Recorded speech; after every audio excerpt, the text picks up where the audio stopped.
Very good morning student. How are student? आज मैं आपको बहुत ही इंपॉर्टेंट डेरिवेशन बताने जा रहा हूं। ये आपको इस क्वेश्चन के रूप में आ सकती है किसी अवतल गोलीय पृष्ठ पर प्रकाश के अपवर्तन का सूत्र यानी कि n/v-1/u इक्वल टू n-1/r स्थापित करो। तो अवतल गोलीय पृष्ठ पर हमें अपवर्तन का सूत्र निकालना है। सबसे पहले स्टूडेंट आप इस डायग्राम को समझें। ये एक हमारा अवतल पृष्ठ है, ठीक है, जो किसका बना हुआ है? कांच का, ठीक है। ये इसके मुख्य अक्ष पर, ये हो गया ध्रुव, मुख्य अक्ष पर एक बिंदु रूप वस्तु रखी है। जब बिंदु रूप वस्तु से कोई प्रकाश किरण चलती है तो वो कांच के इस दर्पण पर यहां आपतित होती है और इस पर अभिलंब, इस पर जो अभिलंब है वो कितना है? हमने मान लिया mn है। तो ये हमने एक अभिलंब खींच दिया। अब ये जो अभिलंब है ये बिंदु O पर m पर आपतित हुई थी। अभिलंब जो n है, ठीक है, उसे अब ये जब यहां पर आपतित हुई है तो क्या होता है? जब प्रकाश जो है किसी विरल माध्यम से सघन माध्यम में जाता है, विरल से सघन में जाता है, तो वो अभिलंब की तरफ थोड़ा सा झुक जाती है। जो भी प्रकाश किरण जाती है तो ये थोड़ी सी इधर झुक गई, यानी ma, यानी जाना तो इसे सीधे चाहिए था लेकिन ये थोड़ी सी अपने मार्ग से विचलित होगी। हमने क्या करा? जितनी ये विचलित हुई है उसे डैश डैश करके पीछे हटाया। पीछे हटाने पर ये जहां भी काटती है, ये कहां पर काट रही है? I पर। यहां हमें वस्तु का क्या मिल गया? प्रतिबिंब मिल गया, ठीक है स्टूडेंट। ये वक्रता केंद्र है। वक्रता केंद्र से जो किरण जाती है उसी रास्ते से वापस लौट के आती है, तो ये वक्रता केंद्र C है। मैंने क्या करा? M से यहां पर एक लंब डाल दिया L, ठीक है स्टूडेंट। तो ये सारी चीज क्लियर है। देखिए, ध्रुव से वक्रता केंद्र तक की दूरी क्या कहलाती है? R। ध्रुव से प्रतिबिंब की दूरी क्या कहलाती है? V। ध्रुव से वस्तु की दूरी क्या कहलाती है? U। क्योंकि ये सारी दर्पण के बाईं तरफ है इसलिए ये सभी माइनस के होंगे, ठीक है स्टूडेंट। डायग्राम समझ में आया? जब ये डायग्राम समझ में आया तो बस हमें यहाँ डायग्राम के बारे में लिखना है। ये यहां तक मैंने डायग्राम के बारे में लिखा, आप चाहें तो अपनी भाषा में लिख सकते हैं, ठीक है, क्योंकि जो इसकी मेन डेरिवेशन है वो शुरू होती है यहां से। माना आपतन कोण OMC इक्वल टू I, यानी कि OMC, क्योंकि यहां आपतित हुई थी जाके, ये वाला आपतन कोण है और ये वाला अपवर्तन कोण है। और AMN क्या हो गया? अपवर्तन कोण R। P से वस्तु की दूरी, ये सभी मैं आपको बता चुका हूं। तो अब मैंने जो आपतन, जो हमारी आपतित किरण गई थी उसका मुख्य अक्ष के साथ कोण अल्फा है।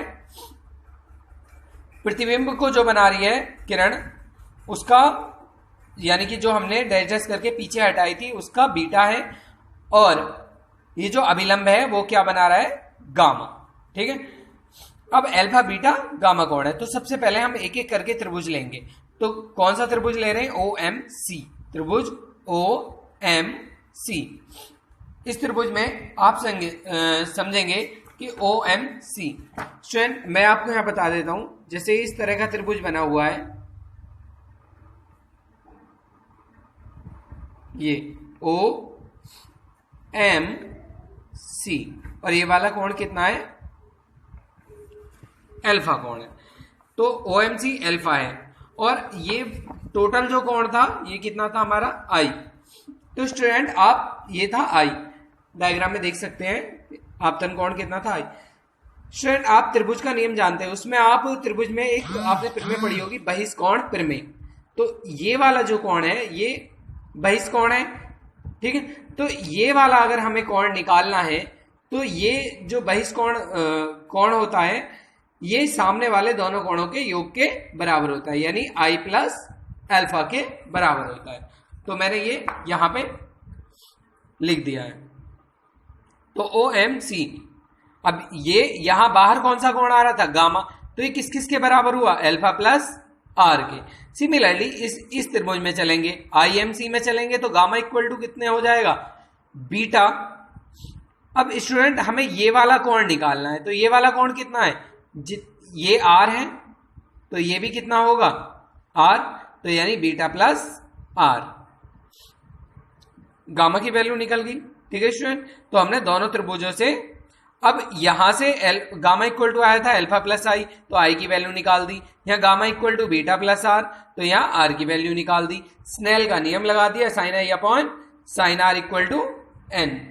ठीक है, क्योंकि यहाँ दो माध्यम है, एक वायु और एक कांच, तो साइन आई की जगह अगर ये दर्पण जो है इसका व्यास बहुत कम हो, ठीक है, तो जो कोणांक होते हैं हम इनके जो जया है इसको हटा देते हैं, तो साइन आई की जगह खाली आई और साइन आर की जगह खाली आर, तो आई अपॉन आर इक्वल टू कितना हो गया एन, तो आई इक्वल टू कितना हो गया एन आर, तो आई और एन की आपको वैल्यू पता है, यहां से आपने ये दोनों वैल्यू पुट कर दी, आई की और आर की। सॉल्यूशन कर लिया, गामा वाले एक तरफ बाकी एक तरफ, गामा कॉमन आ जाएगा। ठीक है स्टूडेंट, अब हमको निकालना है, अब जैसे कि मैंने बताया अल्फा बीटा गामा बहुत सूक्ष्म है, एमएल ध्रुव के समीप है, तो टेन अल्फा इक्वल टू क्या होगा इस डायग्राम में, अगर हम अल्फा वाले में इसमें यानी कौन सा त्रिभुज ले रहे हैं, ओ एम एल समकोण त्रिभुज है, टेन अल्फा इक्वल टू क्या होता है, टेन थीटा इक्वल टू क्या होता है, लंब बटे आधार, लंब कितना है एम एल बटे ओ एल, तो यहां पे कितना आ गया एम एल बटे ओ एल या एल ओ। ठीक है, अब इसने कहा व्यास अगर कम हो तो ये जो एल है किसके ऊपर आ जाएगा, पी के ऊपर आ जाएगा।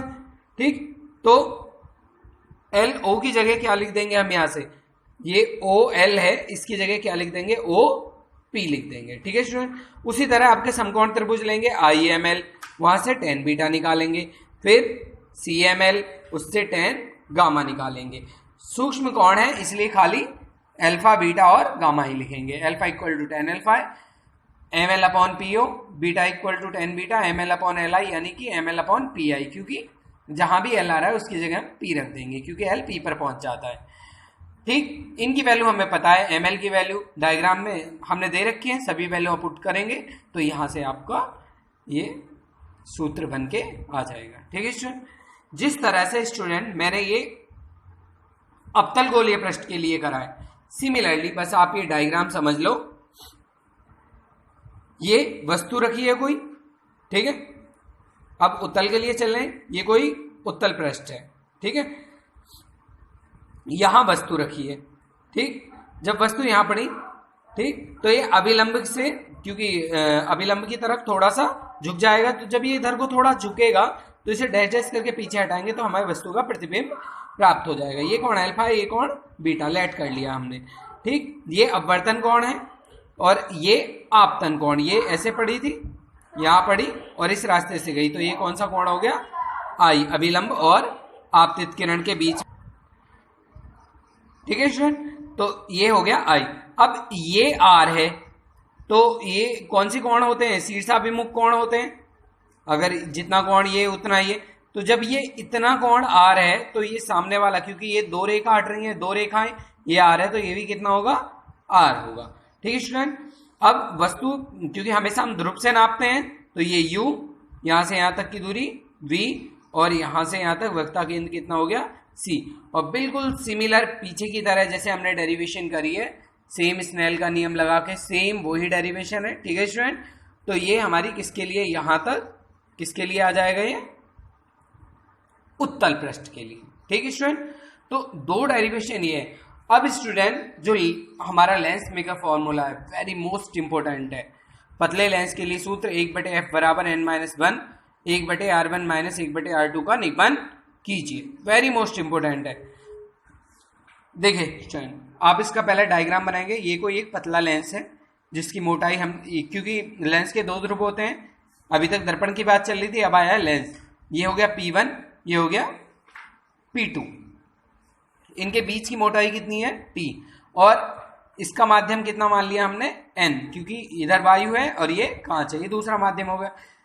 यहां वस्तु रखी है, इसकी दूरी P1 से नापेंगे और जो प्रतिबिंब बन के आया उसकी भी P1 से नापेंगे, तो ये U, तो ये कितना आया इसका प्रतिबिंब बनकर V है।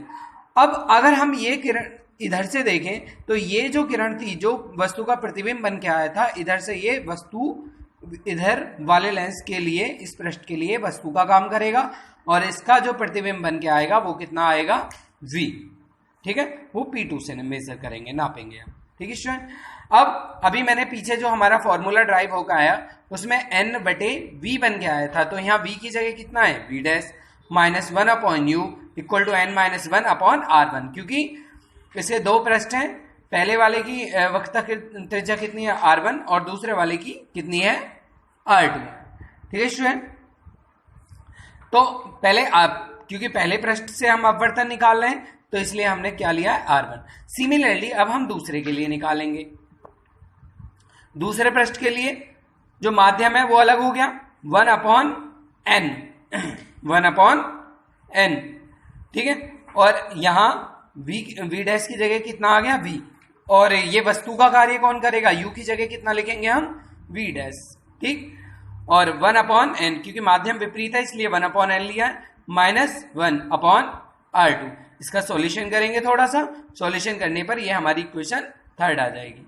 ठीक है स्टूडेंट। अब जो इक्वेशन फर्स्ट थी हमारी और जो इक्वेशन हमारी थर्ड आई है, फर्स्ट और थर्ड को जोड़ेंगे तो ये हमारा रिलेशन बन के आएगा 1/v minus 1/u equal to n-1 1/r1 minus 1/r2। ठीक है स्टूडेंट। अब इसने कहा है जब वस्तु अनंत पर हो तो द्वितीय फोकस जो होता है, जब वस्तु अनंत पर रखी है तो u की वैल्यू इनफाइनाइट, यानी वस्तु अनंत पर है तो u इनफाइनाइट हो गया, और v कहां पर बनता है फिर उसका प्रतिबिंब, फोकस पर, तो v की जगह f रख दिया और u की जगह इन्फिनेटिव रख दिया, तो n-1 1/r1 माइनस r2। तो ये हमारा फॉर्मूला ड्राइव हो क्या गया, 1/f equal to n-1 1/r1 minus 1/r2। अगर आप इसकी तुलना किससे कर दें, समीकरण 4 और समीकरण 5, इन दोनों की तुलना करें, ये होगी हमारी 4 और ये हो गई 5, क्योंकि दोनों की राइट हैंड साइड कैसी है, इक्वल है, तो लेफ्ट हैंड साइड भी कैसी होनी चाहिए, इक्वल, तो 1/f equal to 1/v minus 1/u। तो ये किसके फॉर्मूले को दिखा रहा है, हमारे लेंस के सूत्र को दिखा रहे हैं। ठीक है स्टूडेंट। तो ये था हमारा लेंस मेकर सूत्र, यानी पतले लेंस के लिए 1/f equal to n-1 1/r1 minus 1/r2 का निगमन। तो स्टूडेंट मोस्ट इंपोर्टेंट डेरिवेशंस हैं, इनमें से 100% एक डेरिवेशन आती है, एक दो और बची हैं, वो मैं आपको कल कराऊंगा। तो आज इतना ही, थैंक्स फॉर टुडे, बाय।